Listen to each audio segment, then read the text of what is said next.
How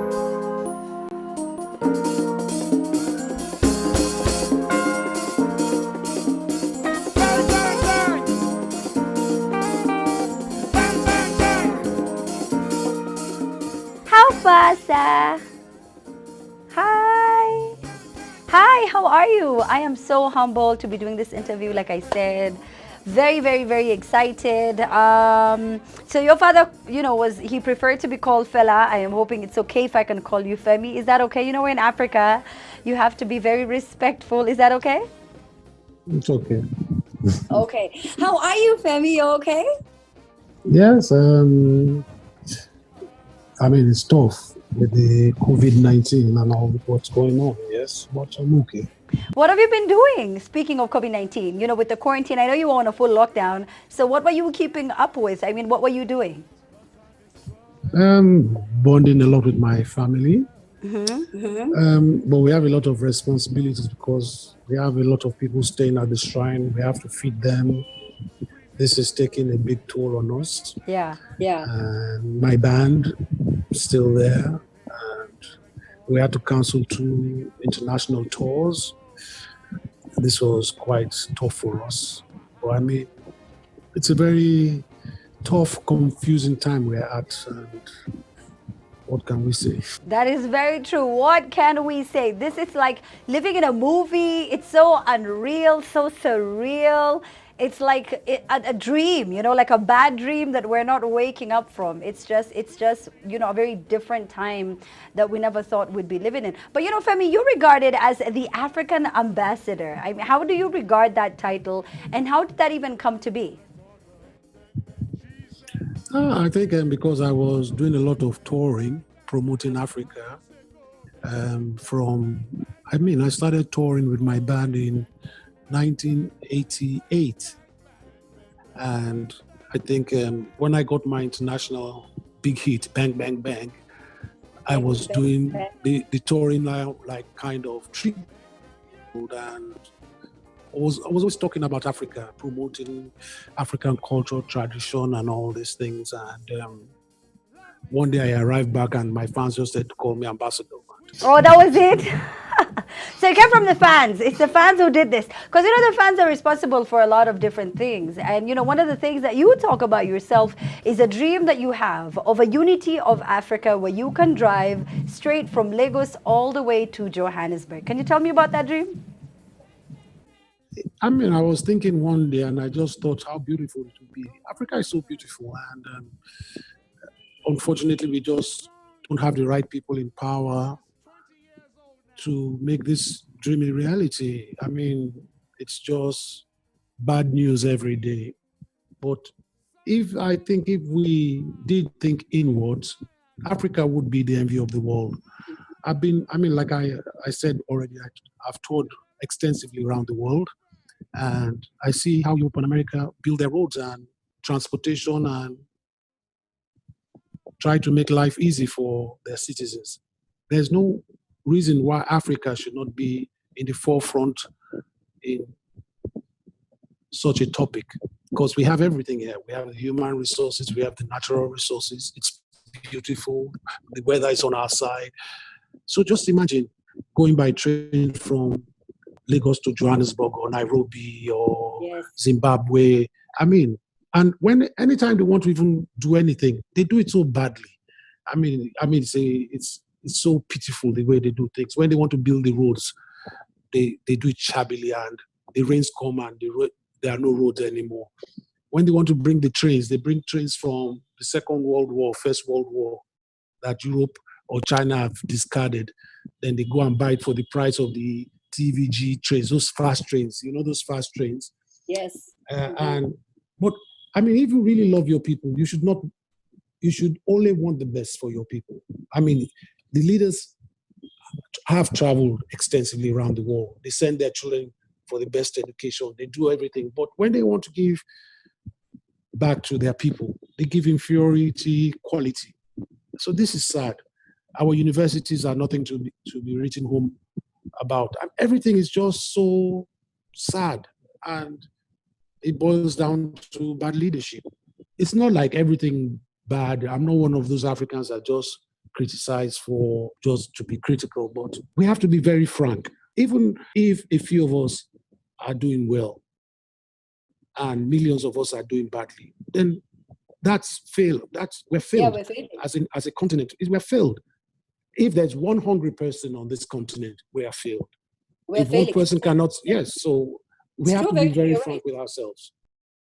Yeah, and to see some of these problems still rise up in 2020, things that we were talking about from way back when we dated as far as slavery, for it to still rise in 2020, it's such a shock. And you're absolutely right. When you're talking about poverty in Nigeria, it's not a different story here in Kenya. We're telling people to stay home. Zimbabwe, yeah, or Zambia, very true. Or South Africa. I mean, it's all, but you see, again, I want us to always look at this topic very objectively.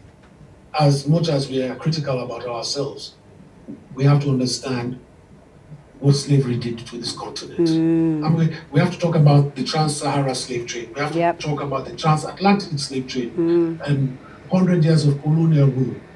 So the education, post-colonial rule, we should remember what the education was like. The education was not about making us patriotic. The education was slavery in a way. It was, and Femi. It was. So we have to understand why we act the way we act. So I'm not one to blame us for the way we act. The education we have received through post-colonial education, everything that was pro-African was stopped. Exactly. Dr. Kwame Nkrumah was stopped. Everybody that had that right thinking to put the right attitude for the African mind was stopped. Yeah. And everybody that was pro-colonialism or pro-Western kind of life was supported. For instance, the military was supported to be in power, but they never allowed that in Europe. So they knew, and they armed these people. They gave these people money to just oppress their people. Yeah. And this goes down again when you trace it back to slavery. You can see when they got some Africans to sell their people, or those Africans that participated later in the slave trade. It's those same people that became lords, and they became they were given power over the people of Africa, and anybody that opposed them was stopped. Men and women were stopped. So when you understand all what went on in Africa, Europe and America understood we would be like this. They just have to sit back and watch us destroy ourselves. They know the story will be like this. Because let's look again.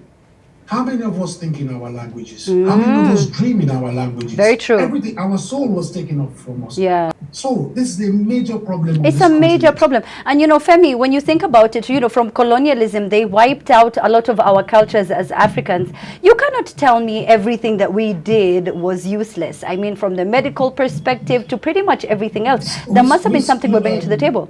We survived. Yeah. Don't forget. That's what I'm saying. Yeah. Western medicine. Yeah. We survived.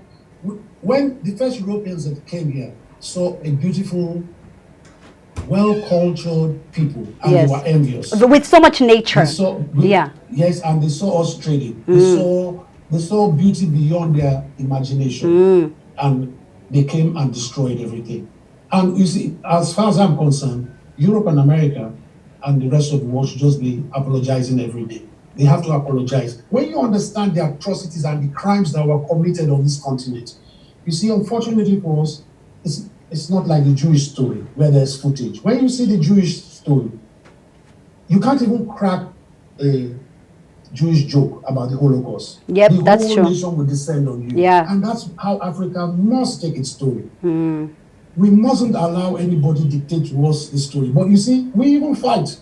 We fight amongst ourselves to defend Europe, and we lambast ourselves defending Europe. So all Europe has to do is just sit back, leave them, let them get on with it. They'll kill themselves at the end of the day. Coming from greed. It should not be like that. Yes. It shouldn't be like that. And it comes from greed. It stems from corruption, which we have seen for decades on this continent. Where did this corruption come from? Our education. Yes. What we are taught in school is my car, my this, I want, my. Our African culture is not like that.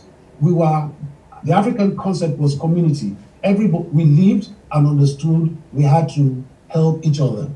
So your uncle, your father was everybody's father. Your mother was everybody's mother. Yep. So you go to everybody's house, you ate everybody's food. Yeah. Everybody lived. You could Very not see communal. one family go. Yes. So this was the African culture, which we still have in many African countries, or many. I mean, still, it's not as big as it used to be in the 70s. It's dying. Yeah. But we still have it in us. It's still in our DNA, so to say. Yeah, that is we true. haven't lost everything. This is where African leadership comes in. We need progressive minds that understand slavery, post-slavery. I want to give you an example. Let's take South Africa. The ANC. ANC fought for freedom. But whilst ANC was fighting, there was nothing in the establishment of the ANC that, when we end apartheid, what happens then? So nobody was thinking post-apartheid. It was just fight for now. They handed over. Yeah. So the power came to ANC, and ANC did not know what to do with the power. So they still don't have good housing for South Africans. There's still a lot of poverty in South Africa. South Africans are very jobless as well. So hence xenophobia. Was thinking that once we get power, what are we going to do with this power? But this is the way they made us think. We have to understand, we have to really understand the gravity of what slavery did to the African mind. Yeah. You see, so whilst we blame ourselves, we are not totally at fault. We can't even really blame ourselves, because I've said that attitude, our attitude is colonial. We are taught to be the way we are. As I am speaking to you in English. Yep, that is true. If I wasn't colonial, I would be speaking probably your language, or you find somebody to speak in my language. I would not understand English. Why would I be speaking English? Exactly. And Femi, like when you see our athletes from Kenya winning their gold medals, as they do their interviews, they have to struggle through English to explain how they feel after their win. They should be allowed to speak in their native tongue, which is Kalenjin. But then for some reason, as a continent, we're sort of brought up to believe that we have to speak in this Western dialect to sound cool. Do you see the German Chancellor speak in English? No. When she's addressing, she speaks in German. If you like, don't listen to her. She's talking to her people. Yeah. Donald Trump or the Queen only speaks in English because it's their language. Macron only speaks in English when he wants to probably show off. I can speak English. But when he's very serious, he speaks in French. Again, you will never see any of these super nations going to any of their fellow countries for treatment. The Queen will never go to England. We'll never go to America for treatment. Yeah. Neither will you see the American president go to England. Yeah. Or France go to England. Or Germany go to France. So, but what do? We bring our hospitals down, and we deprive our people good health Very care. true. And those that can afford it abandon their land, abandon everything, and go to Europe for the best treatment. That is so crazy. It's so crazy that you speak about this from a different country within the continent, but we're facing exactly the same challenges. We have a lot of our leaders who have the capacity to go and seek medical treatment outside the country, whereas they are in the positions of power to drive both policy and to, get funds and secure whatever is needed for them to set up the needed and required, institutions that our people can go and get help from. It's crazy. You see, I was just thinking the other day, what has COVID-19 done? It has just exposed totally what Patrice Lumumba, Dr. Kwame Nkrumah, my father, and many great Africans have been talking about all these years. We have neglected our people. How come not one good hospital, for instance, in Nigeria, one hospital is of international standard? Our president doesn't see it fit when he's sick to go. He has to seek assistance out there. Yep. In any of the hospitals here. Yeah. Neither do any of the leaders will never risk their lives. Yep. In any of the hospitals here. So what should we do? We should ban. It should be in the constitution. No leader must go for treatment outside their land. I love that. No child of any public officer must go to school. They are not even supposed to go to private school. Exactly. Public school. Exactly. What they are there, they are forced to do the public schools must be in competition yes. with the private. the way I see it is, you should look stupid going to A private school. a private school. Because a public school has all the resources you need. Thank you. Exactly, as it should be. This is how progressive Yes, minds should think. exactly. So we need people like thinking like this in power. Yeah, and this is so interesting because it's a majority of the country. Students who are from, destitute backgrounds do need to go to these public, schools, but then they're not, given the attention that they require because a lot of people opt for private institutions, and you're absolutely right. Let me tell you a little story of one of the children I adopted. One of the 4 children, right? Yeah. Yes, he was from a very, very poor family, very poor. But he was one of my son's best friends. And I said to notice that my son was, because he had the means to have the best education, was way ahead of all of them. So I took them, asked their parents to let me take care of them. So I put them in the same school. Within a year, he was getting higher marks than my son. Mathematics, he went into science. You could say he was like a young genius. Now, a political father will be envious. Why should I bring a child off the street to do better than my child? But what I saw was, wow, imagine how many children out there don't have the privilege to have a good education. Yep, that and will that's do better smart. than our children. Yep. If given the opportunity. For me, the African will always excel beyond reasonable doubt, given the opportunity. So we are wasting great doctors out there. We're wasting great surgeons out there, great engineers out there because of this bad education and attitude our leaders have. And they have installed in themselves, and they are refusing to release those chains of their necks.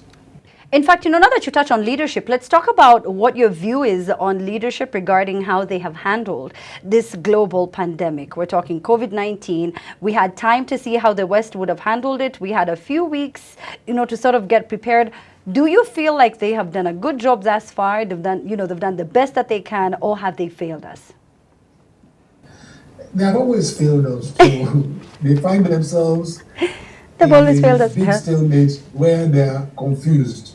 Because if the hospitals were of standard, we would not be in this mess. Yep. If they are provided food, if they are provided good jobs, if they are provided good roads, we'll be talking like Asia or America, and we'll be handling it like the way Asia or America is handling the pandemic. But we see that even England is struggling. Problems. Yep. America too is facing problems. Very true. But then, why must we always wait to see what Europe and America? Are you telling me we don't have any brains in Africa? Thank you. To sit back and say, when are we going to start to use our brains?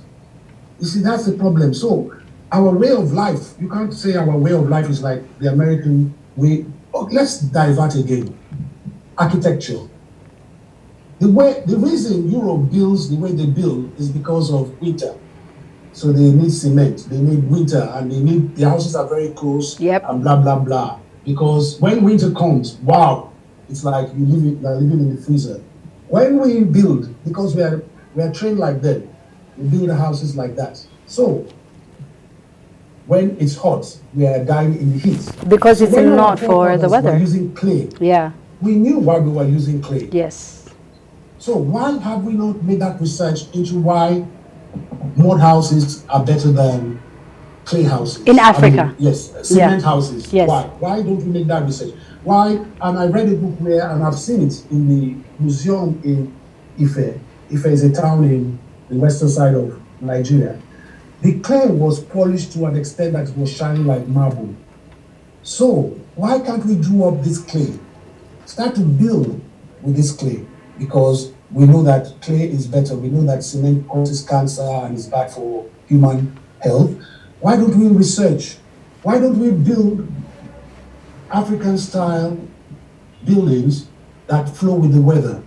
That we know the wind flows at this direction. So when you don't even need the fan because you are building. Yes, it's a green building. So yeah. We have to think for ourselves. We have to. We have African buildings. But you see, we were Why must we build discouraged, like Femi. Europe? We were made to think that we were not as smart, we were not as Now we're creative. saying this. Thank you very much. So that education has brainwashed us to be thinking. Even our architects are brainwashed. Our musicians are brainwashed. Yep. Our doctors are brainwashed, and we just think everything.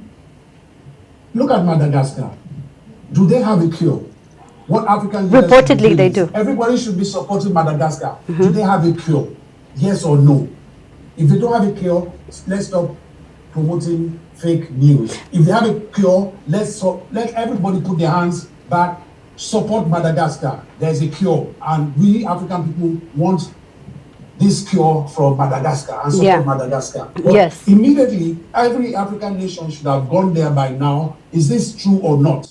Well, I mean, as many countries have tried to go there, and something that I really wanted to touch on, which is still within the continent, is that you come from a bloodline, Femi, of vocal activists in your family who dedicated their lives to make Africa love Africa. They wanted us to be as proud of the color of our skin as much as we can believe that we are equally as talented as anyone bearing any other complexion. So how did you feel seeing the viral videos of Africans being mistreated in China? Then you have to ask me, how do I feel when I see Africans being shot in America or mistreated in Europe? Same thing. You're absolutely right. Black lives do matter. How do I feel with the xenophobia in Africa as well? Which is even worse, blacks on blacks. So, of course, I feel bad. I feel bad about a lot of issues. But again, like I said, I understand why these things are happening. I'm not one that will believe Africa will come out of this mess in my lifetime. I'm not one that believes that. It probably will take another 50 to 100 years.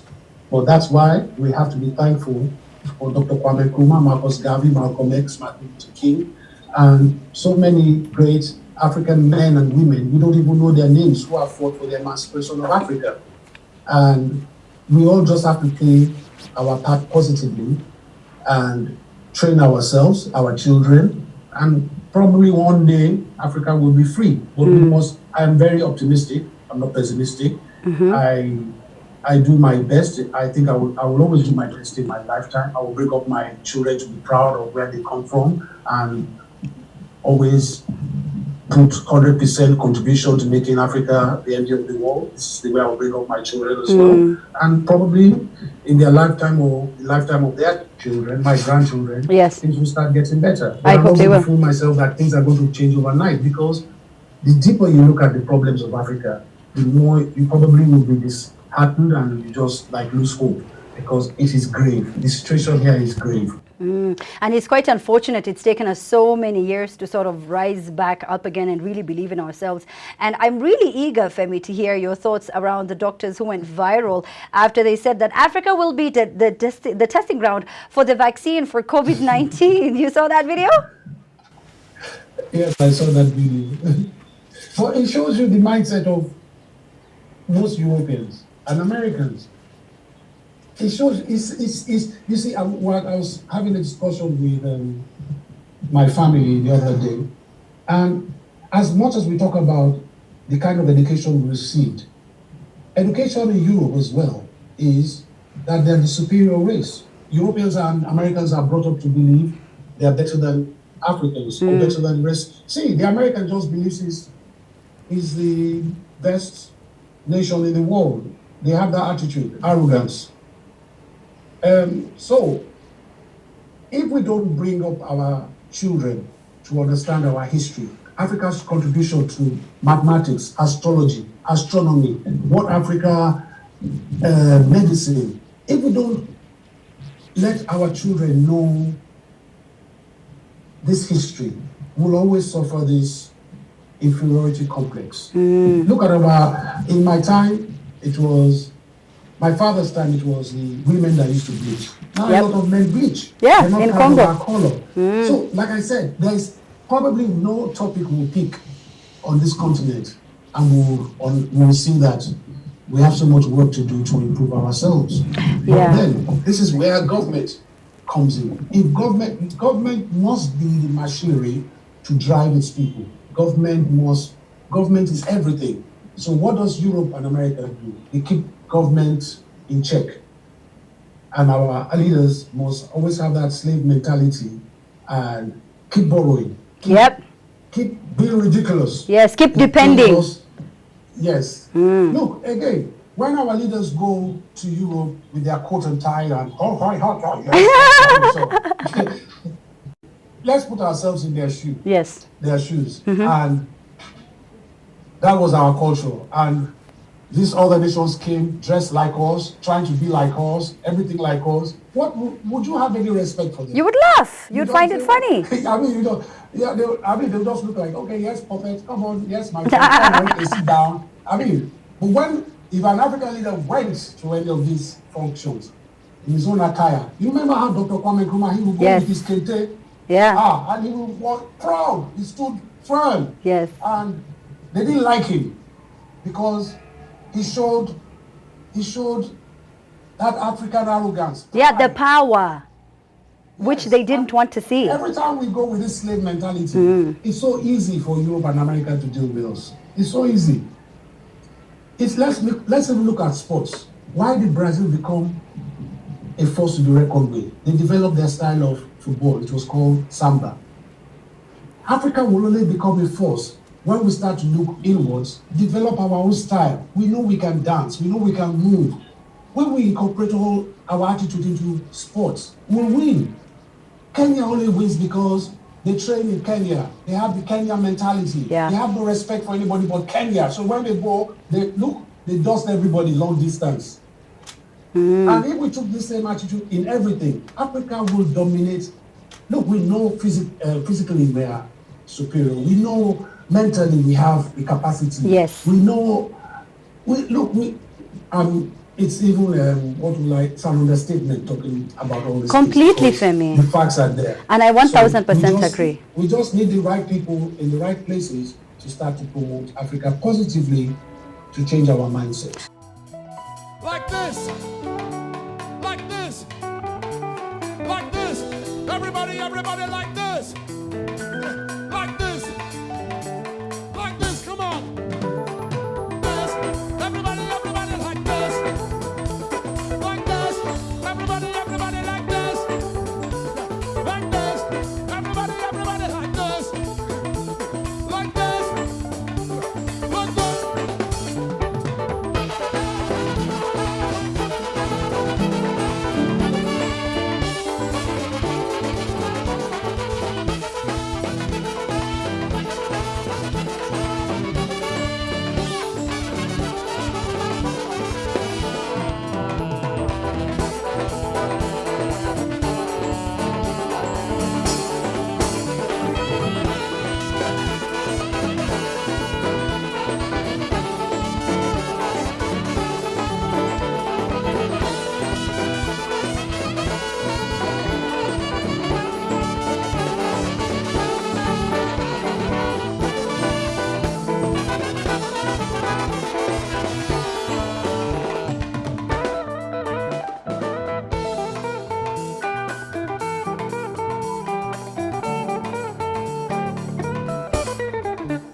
Deceive me. I'm not sure be the things my ears they hear. Politicians and soldiers making me think. Our country read and worry fly. Then they make like say that no. Then that was why our country read so. They go. And so my people they follow. Sorry.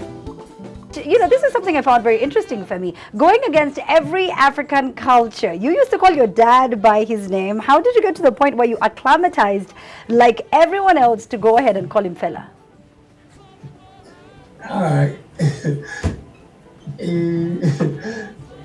He forced us to call him Fela because we couldn't understand it. We used to call him Daddy. Then one day, he said, if we call him Daddy again, he will stop giving us pocket money. Oh, no.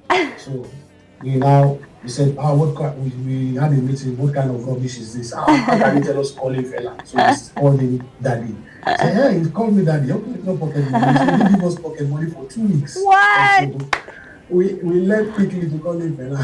That is such a long time. Oh my gosh, 2 weeks with no fees. And I mean, yeah, it felt very odd, calling me Fela. But then after we got used to it. But when we took our friends there, we just said Fela. Our friends were like, wow, they're calling your father Fela. And we said, he told us to call him Fela. Don't blame us for, it's not like he's disrespecting my name. Yeah. He forced us to call him Fela. Yeah, he's the one who wants that. He was very anti-establishment, anti-West, anti-European. So he just went way out to just fight anything that he thought was bringing the African mind down. And sometimes he overdid it, I think. I don't think he ever overdid it. I think we needed it enough. For centuries, if you can imagine, if it's being drummed to us, we're not good enough. Yeah. Let's put it this way. Yeah. He came to play part. He played very well. He played it very, very well. He played it very well both on stage and off stage. And often a lot of entertainers who have such powerful, influential positions forget the kind of power that they have, how they can influence thoughts. And your father did not waver. His love for Africa did not waver one bit. And he was known as, to you he was just daddy, but to the rest of us, he's a legend, he's an icon, the man, the myth, everything in between, and the father of Afrobeat. Femi, how do you see the genre has sort of changed over the decades and the years that have gone by? I won't say it has changed. I'll just say bits and pieces have been taken out it's like a big branch, a big tree with lots of branches. So I won't say it has changed because nobody's to play the Afrobeat as he played it. Very, very few people are doing that. Very, very few. So you have what we call Afrobeats today. It's very dance. It's very pop-like. I like it very much though. But it's nowhere. It's not like what my father. When you see the process of how my father processes Afrobeat, it's not nowhere like what the young people are doing today. So today it's very like commercial, very dance oriented, very, I think, more disco-like and things like this for party. You have to understand, my father was well schooled, so his attitude towards compositions and things like this is very. And there was I wasn't going to comment on this, but since you brought it up, the way my father composed. There was a topic about Mr. Tony Allen, who was, by the way, a fantastic drummer, because we grew up as children, knowing the band, seeing the rehearsals as a very young boy, 8, 9, 10, 11, 12, 13, 14, 15, and we saw my father write these numbers. We saw him give everybody their parts to play. The Africa 70 was probably the best band in the world at one time.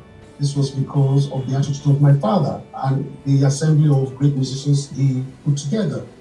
But it was his music, it was his composition, it was his beats, it was his attitude. The Afrobeat was his attitude of Fela and Kuti. And he got great people to play. By getting great people to play doesn't make you a co-producer or a co-composer. It is your duty as an employee to do your job properly. And imagine if Fela had Bakley on drums, John Coltrane on saxophone, Miles Davis on trumpet. Then that music will go to a different level. That's where I'm coming from. Yes. And And he used to say all these things before, because when I moved to Kalakuta, these were the kind of topics we talk musically. So he would say things like, the music I hear, wow, if I could just get the people, I mean, the way the band plays it sometimes is not what I hear. They're just playing half of what I feel. So Fela's attitude, the way you say, the way he drove the music, the way he drove the band, that was Fela. Yes. So there was nobody could put, there was no co-help, co-produce, nothing. It is your duty. Like when I joined, if Fela gave me a melody, if I made the melody sweet, it was my job to make that melody sweet, or not play the saxophone, for instance. Yeah. If I'm able to play, then it is expected of me to play that saxophone to the best of my ability, or somebody else will play the saxophone. Yeah, and do a better job than you. Yes, by playing that melody properly doesn't make me a contributor to that melody.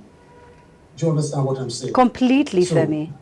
So, again, with due respect, Mr. Tony Allen was an awesome drummer. And I'm very happy he still established himself. But that he contributed in Fela's compositions, which again, that's not true. So it's very good to clear, because sometimes when you read these things, it's quite painful for the family, especially when you see what your father went through, when you were there, and then when you talk, people will say, oh, because it's your father, you're emotional. Now, the question now rises. Why did this topic not come up when he was alive? Where he could be, where he was allowed to defend himself. This topic started when he died, which again was painful. All the albums stated Fela Nikulaku, Fela Kuti, and blah, blah, blah. Composed, arranged by Fela Nikulaku Kuti, and they gave everybody else their credits. If anybody had any issue, yes, they bring it up then. Have raised it then. Yeah. Or when they left, or whilst he was alive. Because the albums were released earlier. When he's dead, when he can't defend himself. Yes. So it's so painful when everybody's now trying to distort this story that is so, when you start the story, then it makes then it looks like you are trying to discredit those that performed with that band, Africa 70, they were all like my fathers. I can imagine. I used to go there, they used to buy things for us. Yeah, you were part of the band at some point. Yes. Yes, we were mixing with their children. Yeah. So it was like a big family. You see, but everybody again knew their place. When my father arrived with compositions, everybody, the whole band knew where it was at. Yeah. You don't come and say, oh, Fela, I have an idea. You couldn't do that. And when Egypt 80 disbanded, when he sacked Egypt 80, Africa 70, and went on to Egypt 80, the next crop, he became more strict with the band. He now became more militant with his compositions. He became more hard on the musicians, because the freedom, Africa 70 became like a big family. So, and the minute they betrayed him, he was so heartbroken. So the next crop of musicians, even to when I joined as his son, when I joined, yes, there was no favoritism because I was his son in the band. Really? He was so strict with tough love. With me. Tough love. So everything completely changed, because with the Egypt 80, the band changed several times again, because if you didn't have that mindset, you had to understand it was very political. You had to understand you were probably risking your life playing in that band. So if you didn't understand these things, he quickly sensed it. Yes. And of course, you will not be in that band anymore. So let's speak about bands and talk about your own, personal band. With the creation of Positive Force, you forged on to carve your own path, build your own style, sound, away from your father. And you played a key and fundamental role in popularizing Afrobeat as a sound to a global audience. Was that challenging in any way, Femi? Your own sound. Yes, because when I left my father, people didn't want to listen to me, because my father has a huge unapologetic fan base. Yeah. So I left him, and people couldn't understand. How dare you fight? How do you Because fight the Fela? African Culture. culture, you don't fight your father. You don't. So it was 10 years before anybody wanted to listen to my music. So he didn't do me any favors. He listened to me in 89 and was saying, "Oh, I'm playing rubbish." So the press spoke about what he said. Then he heard me again in 91 and he was quite surprised at my transformation in 2 years. And after that, it was uphill for me. It was everything said to work out for me. But then I said to hear this music, and I said to travel to Europe and America with my band. And I had the opportunity to work with great people in the studio. And I wanted to use Bang Bang Bang was more of using the studio to enhance the Afrobeats. Yeah. So when you listen to tracks like Truth Don't Die, Bang Bang Bang, Victim of Life, Sorry Sorry, which are still very popular in the discos today, it was using the machines in the studio to drive the Afrobeat, which many people thought it was not possible, or nobody dared do it because you are going contrary to what my father would have done. So when I got to the studio, I just sat there and said, okay, I want to drive this music as far as possible. So Shocky Shocky album was just took the Afrobeat to a completely different level, still respecting my father. Yeah. So it was, but I just showed that with the Afrobeat, there's so many possibilities. Yeah. The Afrobeat it's African music, and you cannot just say African music is just Nigerian. True. You can't say African music is just South African or Kenyan. The way my father used to write, he only called it Afrobeat because it was a slang. He really said it was African music because he was inspired by rhythms and melodies from all over Africa. He respected every culture and every tradition on the continent. And he was very enthusiastic to want to, he always wanted to know more. Yes. So if you went to Ghana, if you see one of his albums, he sang the song, that's a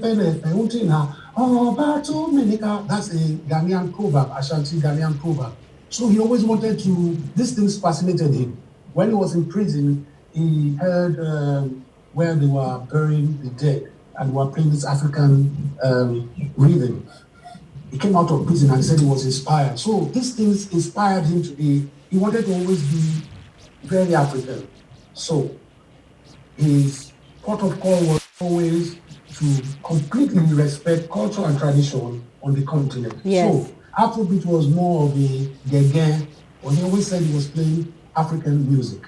So, and African music is, like I said, this big tree, many branches. You cannot just say it's just One Nigerian.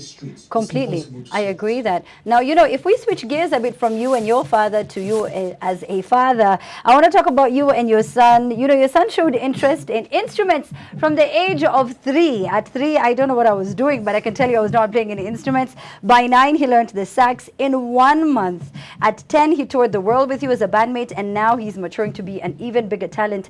Have any of your other children showed any interest of, just being gifted musically?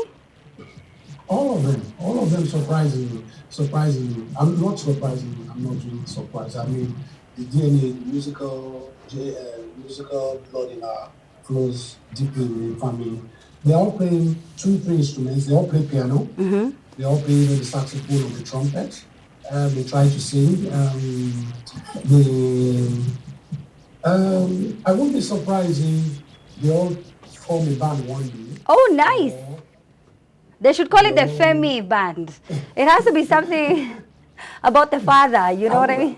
I don't know. I'm very free. I'm a freelance operator. I don't superimpose my attitude on them. I like that.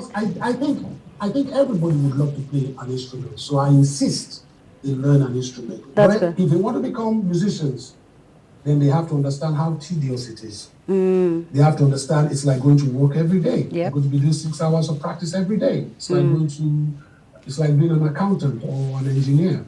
So it's not fun and games. Music is not about fame, fortune, and all these things. That's not music. Music is serious business. Yeah. So if they understand this, then I'll give them total support to do this.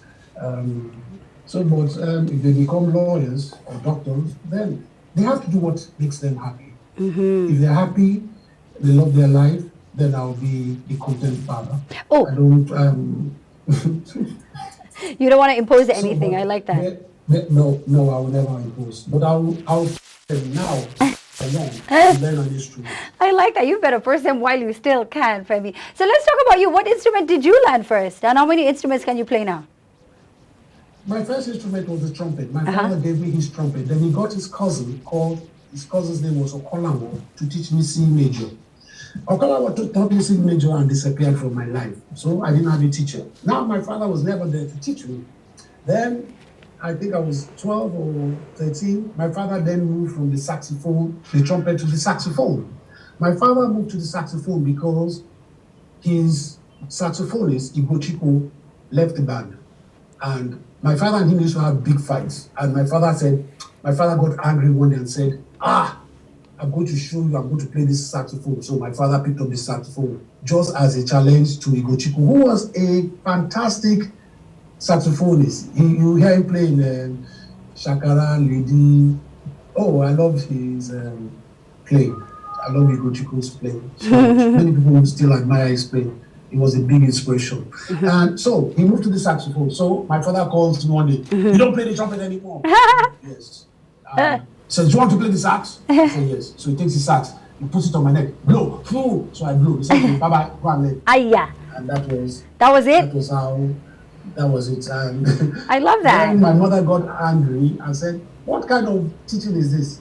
Why don't you send your son to a good school like your father sent you? So my father and mother had a big fight. My father's elder brother, Uncle Koye, the Minister of Health, big meeting, and my father said, look, leave me alone. I will find my way and I'll become a great musician.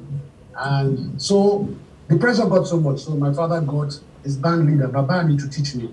So Babani said to teach me for 2 weeks. Then my mother got very angry. I said, what? This is unacceptable. Yes. So my mother stopped me from going to those lessons.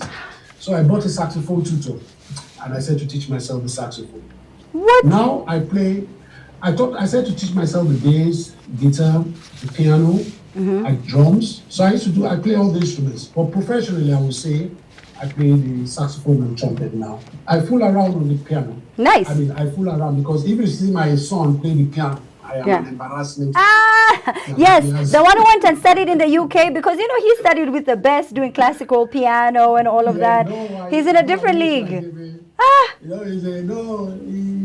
He's a when you see yes, I go there, you say, hey, stop it, don't show off, I am your father. And so you just like your son, you toured with your father, your son toured with you between the ages of 9 and 12. How different were those experiences between the two of you and between you and your son? It's the way my father operated with an open house policy. I don't operate like that. So everybody came before his family. And I could never understand why he wanted to show he was very liberal. He wanted to show he was fair. But my question there was, if we don't have a say or first say in my father's house, every time we went out, we were still second-class citizens. Yep. Then we come back home. So where is our place in life? If we come to our father's house and we're oppressed, and we go outside, we're oppressed, then we're like, it's a tough life for us. So it wasn't as much as we understood what he was doing, it was still very tough for us. And so my children understand they have a father who loves them very much. I will never compromise their love with anybody. If any of them walked in during this interview, I will say, excuse me, just a second. Oh, baby, what's it? Okay, daddy's having an interview. Can I finish? I'll come back. Kiss this. I continue. Also, that is so nice. And so your foster father, I love that. Yeah. They will never go anywhere. They can never go and be another family. They will never be accepted over anybody else's children. Yes. They might be nice to them, but they will never be that family. Yes. So your family must be priority. So this is something I've learned. So I give my children, even I give them the best before myself, because I've lived. It's their time to live. And as a father, as a parent, it's for me to give them as much as possible in my lifetime. So as much as I'm sad about COVID-19, I'm depressed. But again, the positive thing I can take out of it is I've been able to bond so much with my children. I've been able to see things that Are all 6 of them at home? known. Are all 6 of them at home? Okay. Yeah. No, not 6. Two of my adopted children are married. Okay. One still stays with me with his wife. Yes. He always comes every time. Okay. So we're about 9 of us in the house. Nice. 9 in the house. Yeah. So, but it's a very big. We have lots of people staying. It's not just me and my family. I we mean, have ourselves. There's security. So it's like it's like a little community here. I can imagine. And, it's very similar to the kind of community you grew up, in. Even though that one was a lot bigger, your father being the envy of very many men. I hear for my co-host on Capital in the Morning, Farid Kimani, your father, Fela, with, the 27 wives. And, Femi, if I can now talk in about... my father's house, there were nothing less than 100 to 200 people living there. What? At any given time? Yeah. Kalakuta, before Kalakuta was burnt, Yeah. there were nothing less than 150 to 200 people living there. It was crazy. You can't imagine. It was a party 24 hours. What? I used to run away from school to just go to Kalakuta. I kept doing so badly because Kalakuta was just a big party. You just wanted to be there. And you know what it was just alive. And you know what I'm so thankful for is that you resurrected the shrine. Yes. And this was because when we licensed my father's back catalog, and we got all this money. And my mother was, because she was still legally married, she had 1/3 of that money. And everybody said I was her favorite child. So they convinced me to convince her to give us her side of the money. Yeah. So she gave us her side of the money. I said, look, why, instead of building houses for ourselves or cars and living foolishly, this is my father's money. He doesn't have a shrine. He always wanted his own shrine. Why don't we just use this money to build it in his honor? And I think today we're all very thankful we did that, because if we had cars, all those cars would have been run down by now. But the shrine is 20 years old now. And that place it's a big legacy that will live long after us. And it's become like the Mecca of the Afrobeat. You have to always come to the shrine. You come to Nigeria, first stop is the New Africa Shrine. Yes, and I love that so much. It's so historical because, people want to find out, where did Afro beats begin? Where did it start? What did Fela struggle with at the time? Is it any different from what we're talking about right now in 2020? And, if we go back to talking about, the very many wives, I remember, though, he was married to your mom for a very, very long time. In fact, I think almost, it was quite a long time before he did proceed to settle with the 27 wives. But even for you, Femi, you love women too, don't you? Yes, of course. Nice. Yes. I was watching this interview. Right now, I just have one partner. Isn't that nice? Look at you. Is it the quarantine? Is it COVID? Is it? No. I remember you said you cannot be faithful. No, it's not. It's not that I cannot be faithful. It's just I will not lie. Nice. To whoever I'm with. You're just honest. I will not say a beautiful woman and say, wow, and lie, she's not beautiful. Or wow, why would I lie? And being a star, I hate that word. I know. Being in the music industry. In the limelight, Yes, women would throw themselves at you. And I mean, you really need a lot of willpower to say no. I didn't have that kind of willpower at a young age. Yeah. Coming from Fela's house, being Fela's son, with all the women around my father and around me, it was totally impossible that I didn't even think of developing that kind of willpower. I didn't even see, because that wasn't my training. My training was a man must have many women. So, growing up, and the kind of life I want to live now, I'm very respectful of my home and what I want my children to feel. And so I have a partner. We're not married, but we're like married. But it's very important for my children to have a very solid foundation. So I do everything for my children, really. So this makes me, the way I used to think as a young man is very different from the way I think now. I will not say it's responsible.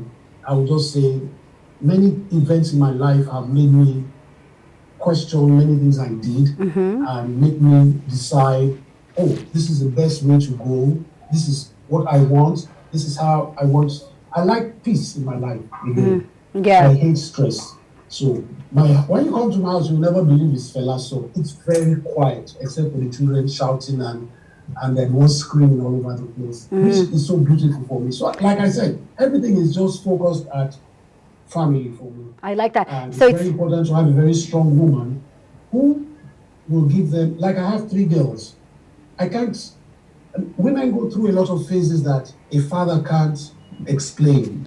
And if you don't have a good woman to explain these phases to them, I'm that kind of shy father that, wow, how will I explain all these things?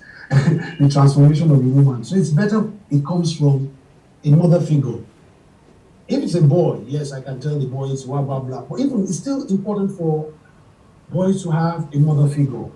And so I think for me, it's that stability in the home is very important for my children. In Very this time important. and age we are Yes, in yes. right now. With social media especially, you do need that presence of a mother. And now that we're speaking about women, so let's discuss the role of women in your life. I mean, your grandmother was often compared to Kwame Nkrumah, a well-respected aristocrat, an activist, and a feminist. But when we talk about gender equality on the continent, it's still a dream. Why has it taken us so long to close the gap? Again, this is colonialism. It is not the African culture and tradition that is oppressive to women. Many African traditions and culture have total respect for the woman. Women become kings in Africa. Women become leaders. There is no organization or no cult in Africa that a woman is not head or part of the chiefs. Nothing can, Yoruba where I come from, you can't do anything without a woman. Yalaji, she must be present. Because of the way we are brought up, let me speak from where I come from. The Yoruba side is a woman. You can't feel good as a boy when your sisters have been disrespected. So it is that attitude you have on other people's mothers or other people's daughters. Now it is Christianity and Islam that came on this continent that disrespects the female gender and taught us this disrespect. It is, when you look at the Western world, it is just recently they are fighting for gender equality, rights. Yes. When you go deep into African culture and tradition, you have women warriors. Yes, Ashanti, yes. is a woman warrior. Very true. In books like Kintu.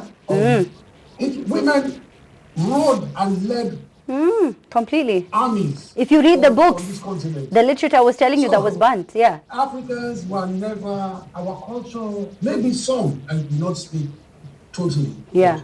I know majority of the African culture had tremendous respect, total respect for our women. And the deeper I'm one that meditates a lot. The deeper I look and try to look for my African spiritual part of me, I have nothing but, I can't see where the woman is disrespected in my cultural tradition. And when you speak of our attitude today, yes, our attitude today is from colonization and slavery. You see, until we understand the gravity of slavery, we'll keep on arguing these topics and keep on blaming ourselves and saying, well, slavery has ended. Shut your mouth. Get over it. Those things it's a sign of madness. Why don't you tell the Jews to get over the Holocaust? Let them send assassins to kill you. Don't tell them to get over the Holocaust. You see what will happen. You are telling us to get over 100 years of rape, Slavery. 500 years of murder. Mm. Did you see what the Ku Klux Klan did to our brothers and sisters in America? What they are still doing to our people? What they have made us do? Apartheid in South Africa. Did you see what? Then you say get over it. How do you get over it? You can't get over it. What are you talking about? No, wait. Let's even go today. You grow up in a home where your father beats your mother mercilessly, beats her stupid. As a young boy, and you grow up to a man. Do you know you are traumatized forever? There is nothing anybody will tell you you are traumatized. Then somebody tells you get over it. When every time you sleep, all you see is your mother scream and your father beating her. And it even affects you. It affects your life. It will take so much Traumatizes to you. make you. Yeah. You are traumatized as a child, boy or girl. Girl, you are traumatized forever. Then rape. You say get over. Do you tell rape victims to get over it? No. How do they get over it? So how do you tell an African continent to get over the atrocities that were committed on this continent? Yes, for a very, very long time, for centuries and centuries that have affected us till today. Thank you. And So so it's now not that you've blamed, possible. Femi, now that you've sort of put a bit of blame on religion, I want to talk about this. You are not a Muslim and you're not a Christian. So I want to ask, are you an atheist? What are you, if I may ask? I'm very godly. Okay. I'm very spiritual. I just don't believe in those doctrines. I don't believe in followership. I believe religion is followership and members and all that. It's between me and my God. It's between me, my life, and the supreme being. Not being, because it's not a human being. You see, I can only translate it in my language. Eledumare, God of the heavens, who has angels like Omulakaye or Shogo, God of thunder, God of the sea, goddess of the sea. I believe in all these things. I believe in my African way. Yeah. Now I cannot practice You it. believe in honesty the as way well. Yes. It should be because it's been distorted through colonialism and slavery. So to find the right teachings is very difficult where it's not corrupt, where there is no corruption.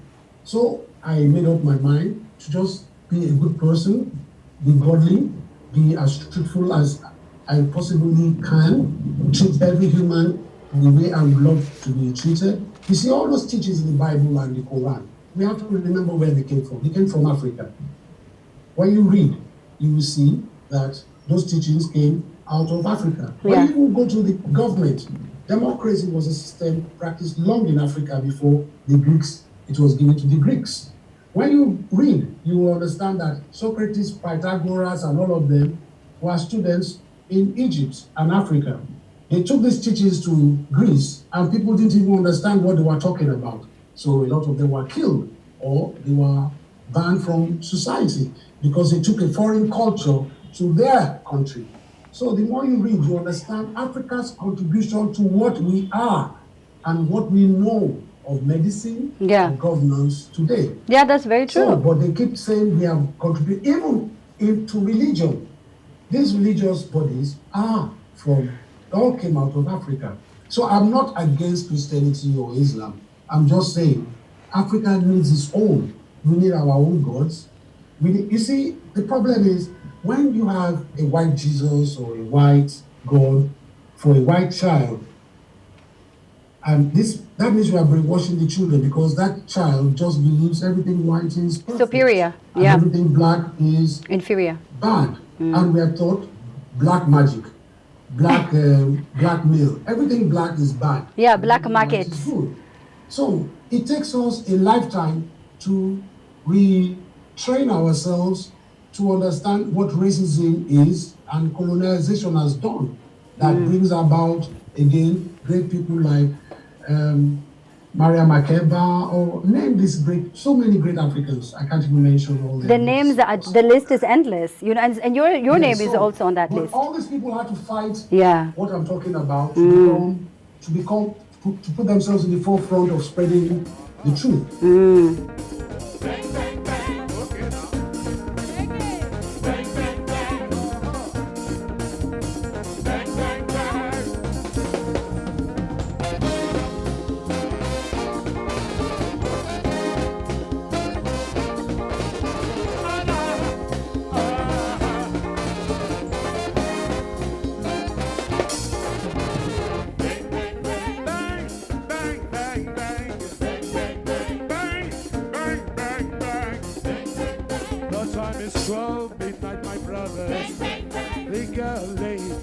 my bed. The weather outside, not correct weather.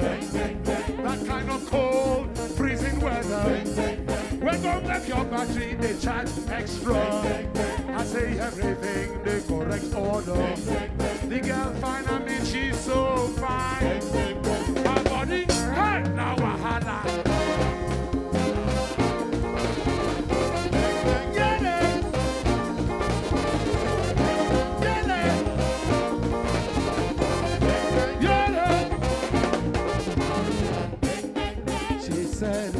Love me now. She said, squeeze me now. And yes, just makes me wonder. Her breast be like he don't love my fever. I say everything, the correct order. She said, love me if I don't stop. Bang, bang, bang, I just say go. Bang, bang, bang, I just say go.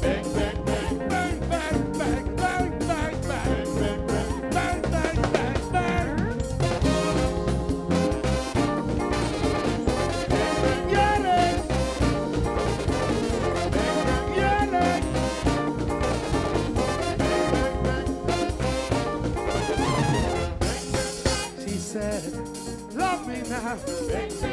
She said, squeeze me now. To the left now, don't slow down now.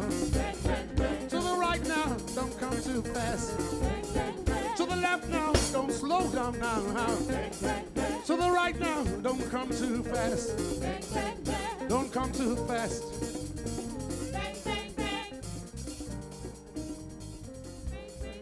Don't come too fast.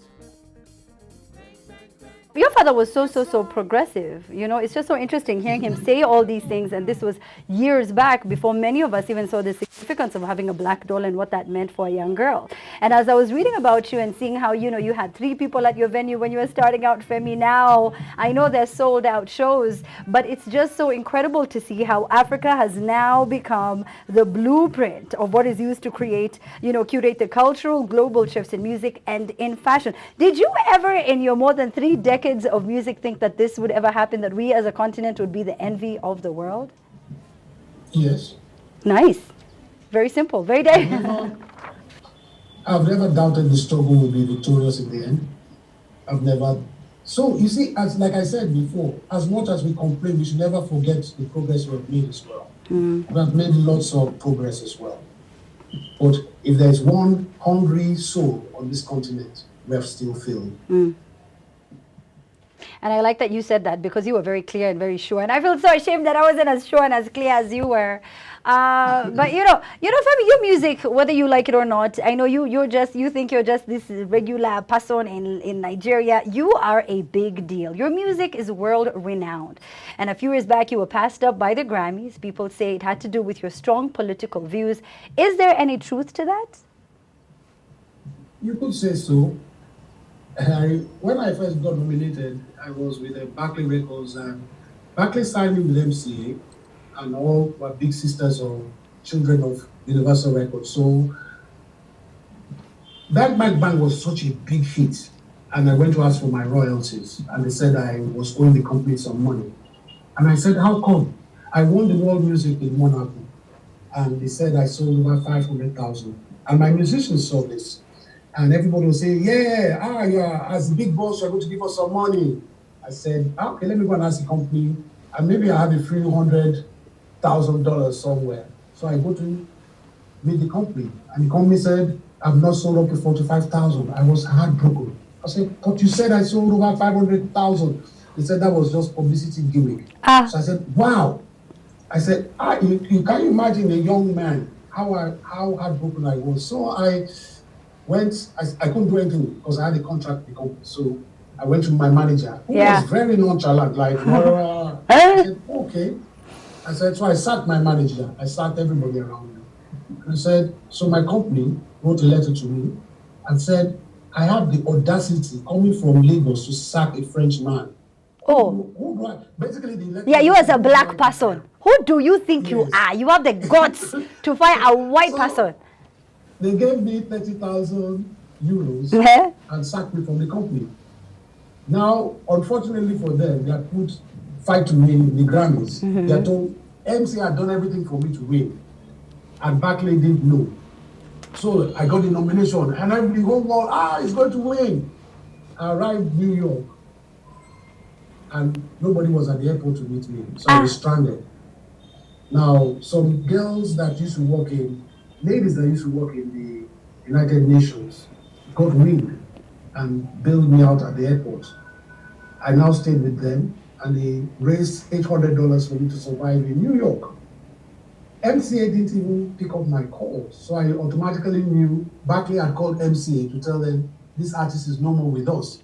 Don't give him the Grammys. You cannot. I got to the red carpet. Not even the one photographer took my photo. I just stood there like an idiot. Can you imagine? I was so...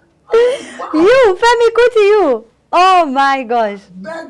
Hey. Nobody. Nobody. Just a selfie. I got into the hall, and these Americans were with me, and they were like, he said, don't worry, you're going to win. I said, can't you see what I'm seeing? No body at airport, no red carpet, no hotel, nobody to meet me. I'm dead broke here. It wasn't for all of you. How would I eat? And you think I will win? Oh my God. Me this Grammy. Look, I don't even know what we are doing sitting in this hall. So I said, okay, if I don't win, I'm going to get up and I'll walk out of here and never come back again. Because you see, for me, they're not even showing this Grammy live. Everybody thinks I'm going to be showing. I know, and I get so upset about that.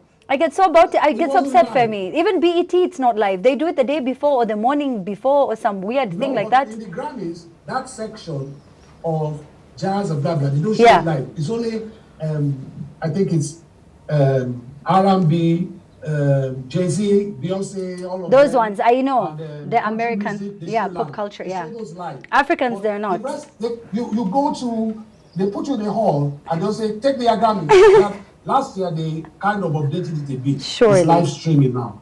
But before it was, take your Grammy and go because we are moving to the next song. The most important one. So I just said, this is, look how they are treating us. I said, no, I'm a big deal in Lagos. Respect me. The blood of Kuti, oh. They didn't give me the award, so I got up and I said I would never come back. So the American women were like, what? You don't walk out of the Grammy? I said, bye-bye. I love it. So I said, you see, again, the way I was brought up, it's so important to understand where one is coming from. The way I was brought up, I never knew about the Grammys. I never knew about, my life was just to become a good musician. And my worry as Fela was, how would I play and become, my father was huge. And I just didn't know how I would fit into this life. And this was all my worry. And I never even believed I would be able to play the sax the way I can play it today. So my whole life was built around arrogance, being Fela's son. I mean, I was such a lousy instrumentalist, but playing in my father's band, his fan base was, oh, you are the greatest. So when my father got locked up by Buhari's regime in '84, I moved back to my mother. When I arrived at my mother's house, my grandmother, my maternal grandmother was like, who the hell do you think you are? In this house, don't bring that fella, she swears a lot. You can say it, we will censor. You bring that I'll bloody show you who the hell the fuck you think you are in this house. You know? She blasted. You've been here for 2 weeks. I didn't even see you pick up your bloody saxophone once, and you call yourself a bloody musician or there. You know, Fela son, arrogance. I looked at this woman. What the hell are you talking to? You know, all what she said was so true. I cried all night, but that was this is what changed my life. The next day, I picked up my sax. I could hear her tell my mother, bloody son. Bloody. I gave you a piece of my mind. You know, she's very British. He paid me. But look at you today. Look at you today. You have to thank that sort of tough situation you came out of, you know? No, I told her, she's passed on now, but I always told her, she made me, you see, everybody gives credit to my father. Yeah. But without my mother and grandmother, my maternal grandmother, I wouldn't be who I am, because my father's life concerning me was very reckless, very reckless. So my mother and maternal grandmother played a huge role. And it is their guidance that makes me have a solid home today and a very solid career and attitude. And a lot of my mistakes have been based on my father's life. Not saying it was wrong, because if I didn't experience all that, probably I wouldn't be who I am today. So which is why I say it's everything makes up for what we are, and we can't erase one for another. And we just have to take the best of everything to make the world a better place, especially for our children. I hope I can set a very good example for my kids to make awesome lives of their lives and spread plenty of love, togetherness with the kind of training I'm giving them. I think a lot of after I've passed on, and my biggest worry is to make sure I've left a solid foundation for my children to be able to have beautiful lives and spread this beautiful everywhere. Yeah. So, but this comes a lot from my mother and grandmother. Yeah. Who completely changed my arrogance being Fela's son. Yes. So when people say I'm very humble, it comes from my mother's side. Yes. Because my father's attitude was Fela's son. Fela, Who the hell are you? who do you think you are? Do you know who Even I as I was researching on Fela, I sort of felt a bit of the pride. I was like, hello, I am from the motherland. You know what I mean? And you know, you're great. I feel like your grandmother doesn't get as much respect as she deserves for all of the things that she did and for what she stood for at the time that she did. You know, being an African woman, being compared to, you know, Kwame Nkrumah at the time. And, you know, it was just so much. A feminist, it was just, if you read on Fela's mother, you will be amazed. And you know, now reading about you, Femi, it looks like there's not, you know, you've done pretty much everything. Looking at you, you seem so successful. Is there anything else that you hope to achieve?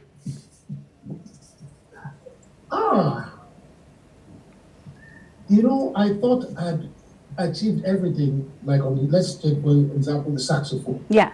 Then I had a show in France with a DJ called Robert Hood, and they wanted me to play a tribute to Mr. James Brown.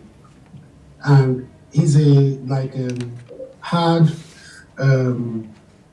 house music DJ with machines. And I was like, wow, what am I going to be able to play? So it was like me and the machines. How does an ordinary saxophonist playing with all the sound effects and everything? So I started to practice. I stopped practicing the sax because I was moving more to the trumpet. Yeah. And because of this, I was forced to go back to the sax. So when I got to Paris, I was sitting on my own, meditating, when I just saw like a kind of vision. Like, you think you have played everything. Let me show you something.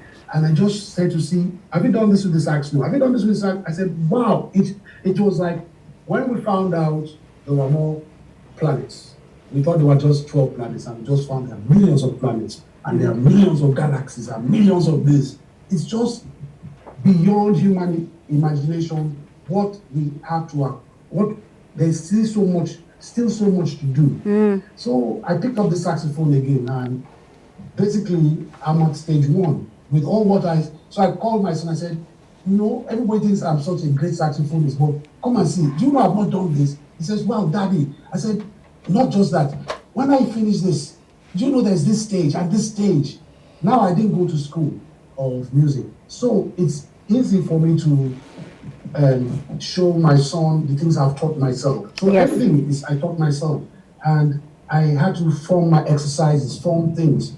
So it's for him, because he went to school, it's so beautiful for him to see when I explain from a layman's point of view. You say, Daddy, this is, you know, in school, blah, blah, university, blah, blah. He tries to translate university life to me. For you. We have this kind of rapport that goes on. So I try to explain to him the levels of the saxophone that I hope I can achieve 1/10 in my lifetime. So this is my mission right now, to try to, all those things I saw and heard in my head, to try and translate them on the saxophone again. So I still have so much to do. Oh, so you have so much to learn still. And you know, if we talk about current projects, other than you landing all these different things you haven't yet done with the sax, what are you working on, you know, in 2020 despite Rona? Any more albums you want to turn out? Okay. Okay, what's it called? Do you have a name? Album is out. No, we have many names for it, but priority again is my eldest son's album is coming out as well. Wow. So this is of more importance for me. Nice. Like I said, I put my children before myself. So he played every instrument on his album. He's worked very hard for this album.